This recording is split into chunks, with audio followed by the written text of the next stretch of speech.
Bonjour mes élèves, comment allez-vous? Pardon, il y a quelques jours que je n'ai pas pu vous enregistrer de nouvelles vidéos, je m'excuse, j'avais beaucoup d'occupations, mais maintenant on va continuer parce qu'on est sur le point, on voudrait faire les quelques bouclettes qui restent, ensuite la révision générale la veille de l'examen, grâce à Dieu. Cette bouclette ça a pour titre le texte, l'importance de la lecture. C'est un sujet qui vient souvent soit sous forme de texte, de la traduction et même de la production écrite. La lecture est sans doute un divertissement, amusement, tasliya, lahu, tout comme les spectacles, les jeux, les sports. Elle nous procure un plaisir en nous détournant du réel que l'on vit, en nous éloignant, en nous écartant de la réalité de notre vie quotidienne. Favorisons ainsi l'oubli des soucis, c'est-à-dire des difficultés, du stress. Mais c'est aussi une aide précieuse pour apprendre à s'exprimer et à penser. Les livres permettent de forger l'esprit critique par la confrontation entre les idées et les idéologies. Les idéologies, c'est-à-dire les identités, les origines des êtres vivants. Il nous apporte une inspiration, c'est-à-dire une idée, une interprétation, une traduction, une explication nouvelle du monde et probablement une culture approfondie. La lecture nous ouvre quotidiennement toutes les portes de la création, nous invite à mieux comprendre, à maîtriser le monde au lieu de le fuir, de s'éloigner du monde. Elle nous permet de s'approprier de l'histoire, contrairement à un film, bien sûr, où l'on assiste seulement à la vision du réalisateur, au point de vue. C'est de quel point le réalisateur a pu interpréter le roman ou l'histoire de tel ou tel écrivain. Lire, c'est faire travailler notre mémoire, réviser sans effort notre orthographe et accumuler des connaissances. Le bienfait le plus agréable de la lecture restant l'évasion qu'elle nous procure, l'évasion, l'éloignement qu'elle nous offre, qu'elle nous donne. Elle est aussi un sujet de discussion avec les gens qui nous entourent. Le livre, c'est un navire dont il faut libérer les amarres, il faut laisser libre à l'esprit des êtres humains, à la créativité. Tu l'ouvres et le fermes quand tu veux, tu le prends où tu veux, sac, poche, avion, train, lit, enfin partout. Où peut-on lire un livre, comme il vient de citer ici dans le texte, dans l'avion, dans un train, partout, dans tout endroit, par exemple dans les rues, dans les bibliothèques. Question donc de pourquoi doit-on lire? On doit lire, pourquoi la lecture? Parce que la lecture est sans doute un divertissement, comme tous les spectacles. Elle nous procure un plaisir et nous détournons du réel que l'on vit. C'est pourquoi on doit lire. Quel est le bienfait le plus agréable de la lecture? Voilà, c'était répondu directement. Il nous dit que il nous apporte une inspiration. Voilà, troisième paragraphe, le bienfait le plus agréable de la lecture restant l'évasion qu'elle nous procure. Elle est aussi un sujet de la discussion avec les gens qui nous entourent. Comment la lecture joue-t-elle un rôle important dans notre vie quotidienne? Parce que le livre, c'est faire travailler notre mémoire, réviser sans effort notre orthographe, accumuler des connaissances. Le livre, c'est un navire dont il faut libérer les amarres. Tu l'ouvres, tu le fermes quand tu le veux. Tout ça, c'est possible. La lecture est-elle un simple moyen de divertissement? Pourquoi? C'est un simple divertissement? Non, bien sûr. Elle nous procure un plaisir en nous détournant de réel que l'on vit, favorisant ainsi l'oubli des soucis, du stress. La lecture nous aide à oublier nos problèmes, nos difficultés quotidiennes et le stress du travail quotidien. Bien sûr, comment, numéro 5, la lecture est-elle un simple moyen de... On a dit, c'est fini. Quelle est l'idée principale? C'est la lecture, l'importance de la lecture, l'impossibilité de vivre sans lecture. Donnez un autre titre à ce texte. La valeur de la lecture, on peut dire la lecture. Donner, dégager du texte l'antonyme. On a 4 antonymes. Il y a chagrin, désagréable, ancienne, emprisonnée. Si on va revoir le texte, on commence par le chagrin. Le chagrin se trouve ici en deuxième ligne, c'est l'antonyme un plaisir. Le chagrin, c'est un plaisir. Désagréable, c'est-à-dire agréable. En troisième paragraphe, le bienfait le plus agréable, c'est le contraire. Il y a ancienne, voilà, les petites.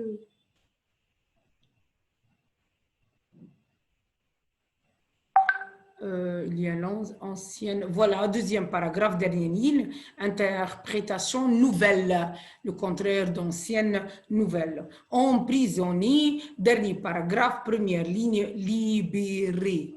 Libéré, c'est le contraire d'emprisonné.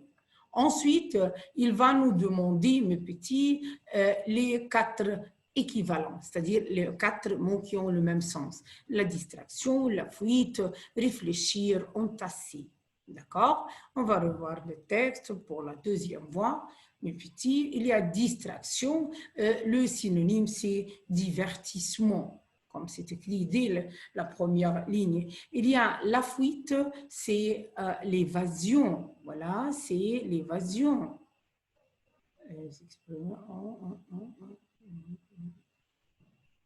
Voilà, le paragraphe l'avant-dernier, troisième ligne, la lecture restant l'évasion. L'évasion, c'est le contraire de, pardon, c'est l'équivalent de la fuite.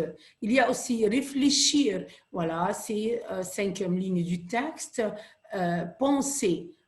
Pour apprendre à s'exprimer et à penser, l'équivalent de réfléchir, penser. Il y a entasser, c'est accumuler, c'est-à-dire la lecture nous accumule beaucoup d'informations, nous entasse, nous donne, nous informe. Voilà le mot. Ah, voilà, le paragraphe l'avant-dernier, il y a accumulé des connaissances. Et ensuite, on a fini simplement le texte qui est trop simple, avec les 4 équivalents, les 4 antonymes. Ensuite, deuxième partie, comme d'habitude, c'est le roman. Je crois que le moment est venu d'entendre un témoin d'une grande importance. Dit le président, je viens de recevoir une lettre. D'après elle, une personne peut nous dire exactement ce qui s'est passé à Janine. Huissier, faites entrer le témoin, d'après le compte. Quelles étaient les conséquences de ce témoignage? Bien sûr, cet extrait, c'est une petite partie de la scène qui s'est déroulée au tribunal au moment du jugement de Fernand. Alors, les conséquences de ce témoignage, c'est bien sûr que Fernand n'a pas pu, cette fois-ci, nier la vérité. Il a avoué la réalité, mais il n'a pas pu supporter le scandale. Il a fait sortir de sa poche un pistolet, il a tiré une balle contre sa tête et il s'est suicidé tout de suite, un instant, au tribunal. Et bien sûr, Heidi, Mercedes et Albert ont découvert, après cette situation et cette scène-là au tribunal, que la fortune de Fernand est une fortune illégale, illégitime. C'est pourquoi Mercedes a décidé de vendre toute la fortune, a donné tout l'argent aux pauvres, et elle et son fils ont quitté Paris et les deux sont allés vivre ailleurs, loin, loin de Paris et de ce qui s'est passé après la mort ou le suicide de son mari. Deuxième question, qui était le témoin dont parlait le président Le témoin, bien sûr, c'est Heidi, l'esclave ou la protectrice de Comte de Monte Cristo. Et qu'est-ce que ce témoin a raconté? Ici, on va parler de l'affaire de Janine. On va dire que ce témoin, Heidi, la fille de Ali Pacha Tebelin, a raconté ce qui s'est passé avec sa famille et elle, il y a 20 ans, au moment où son père, Ali Pacha, a demandé l'aide de la France après sa dispute avec l'empereur ottoman. Alors, à la France, là, lui a envoyé une armée présidée par un officier qui s'appelle Fernand, qui était traître.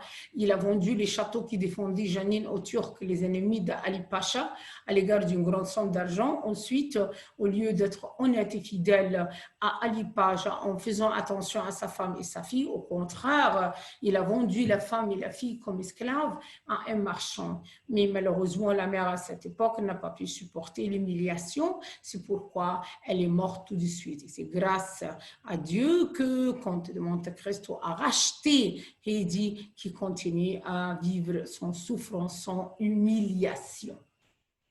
D'accord, on continue, mes petits. La grammaire, c'est toujours 9 phrases et on va choisir 8 seulement. Si tu veux faire le 9, ce n'est pas grave. Peut-être il y aura une qui n'est pas correcte. Alors, l'examinateur va choisir le 8 correct. Si tu te reposes un peu plus, tu vas avoir plus d'énergie. Ici, règle du si, et si, bien sûr, le présent, alors nous allons faire le futur simple. Tu auras. Très simple. Ensuite, parce qu'il est malade, il garde le lit.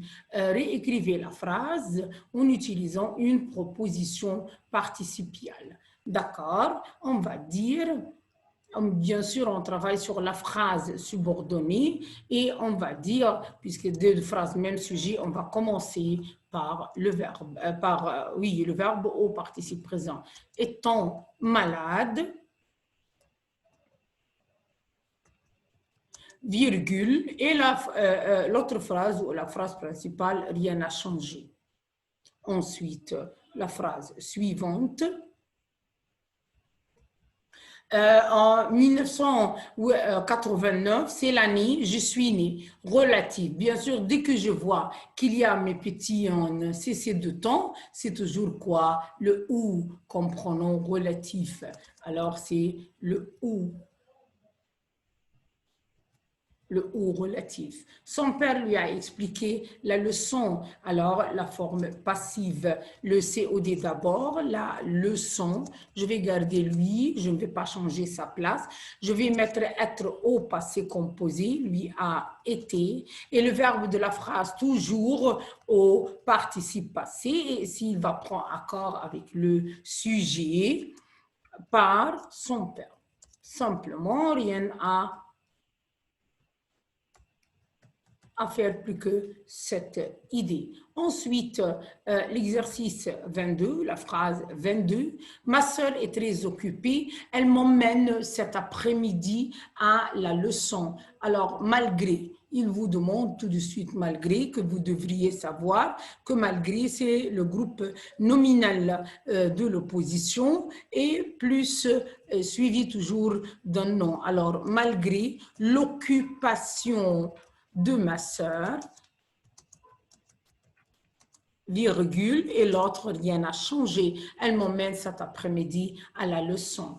Ensuite, 23, mes petits, bien que c'est la conjonction de subordination, d'opposition suivie du subjonctif, alors bien qu'elle soit très fatiguée, elle sort avec ses copines. 24, ce sont les chemises que j'avais achetées. Alors, ici, faites l'accord du participe passé, verbe avec auxiliaire avoir au temps composé, et il y a avant ce verbe le COD, qui est les chemises, suivi du que, pronom relatif. Donc, acheter va prendre accord. Le mot chemise pluriel féminin, on va ajouter ES.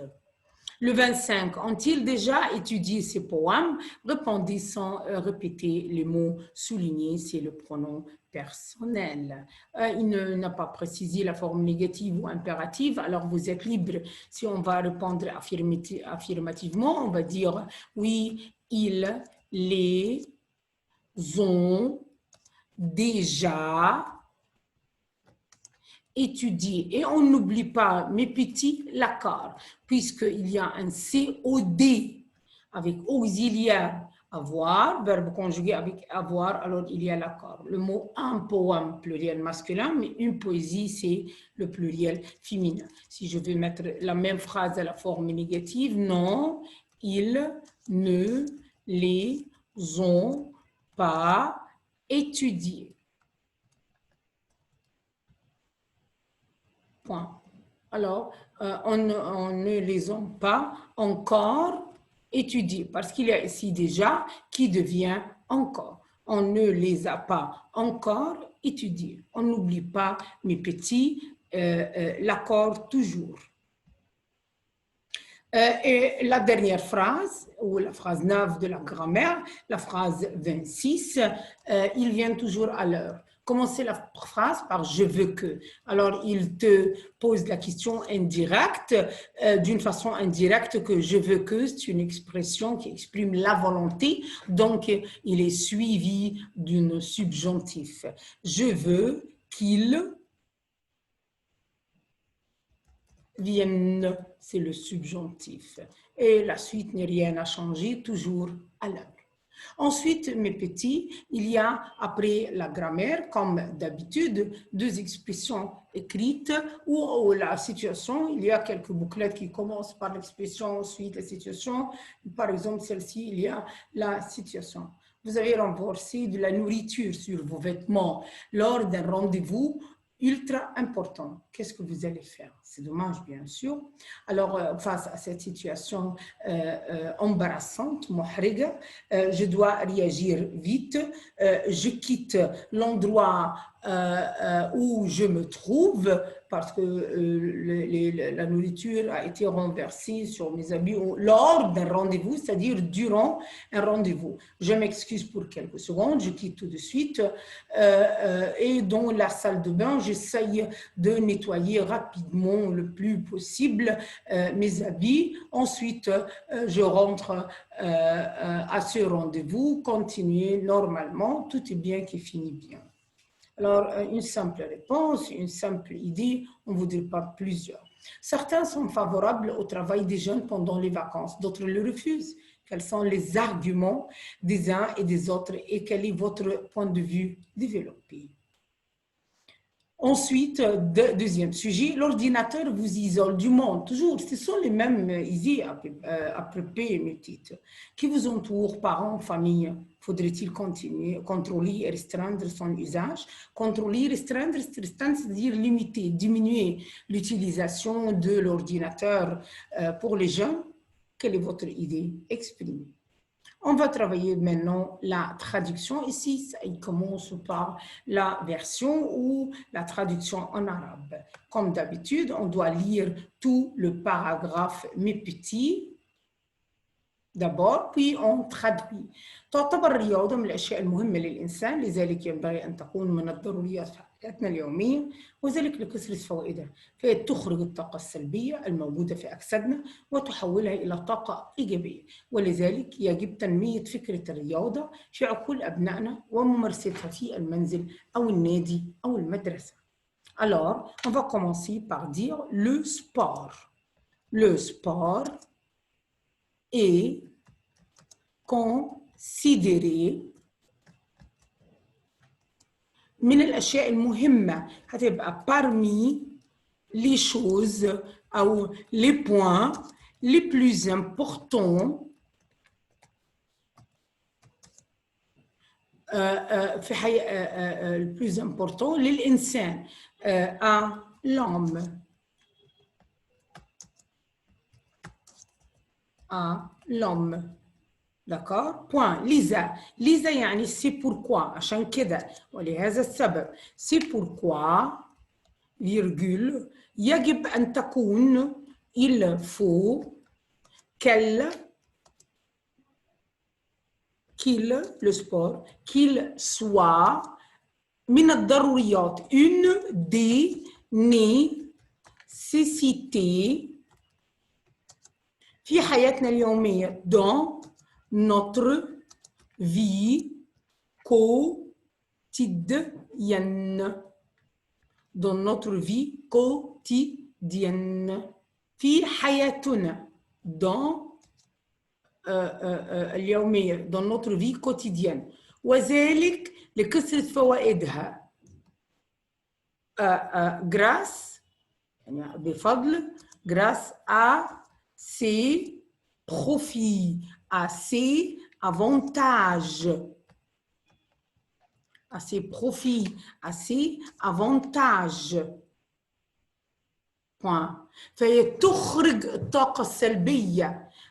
le sport تخرج dégage الطاقة السلبية, l'énergie pardon négative, l'énergie négative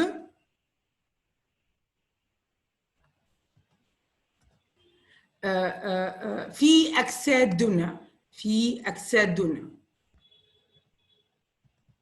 pardon l'énergie négative de nos corps وتحولها et la transforme إلى طاقة إيجابية à une énergie positive. ولذلك يجب alors il faut تنمية développer فكرة الرياضة, l'idée du sport في عقولنا dans nos esprits وممارستها et le pratiquer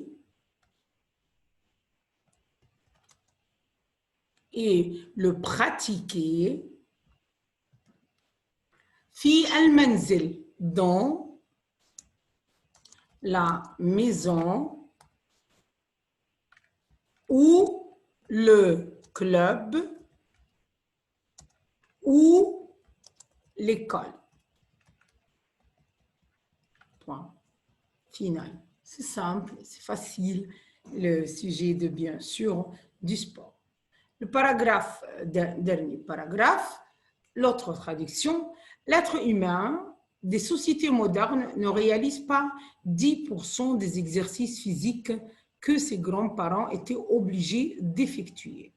De nos jours, l'homme et la femme moderne passent leur temps assis au bureau, à bord de leur véhicule ou devant la télé.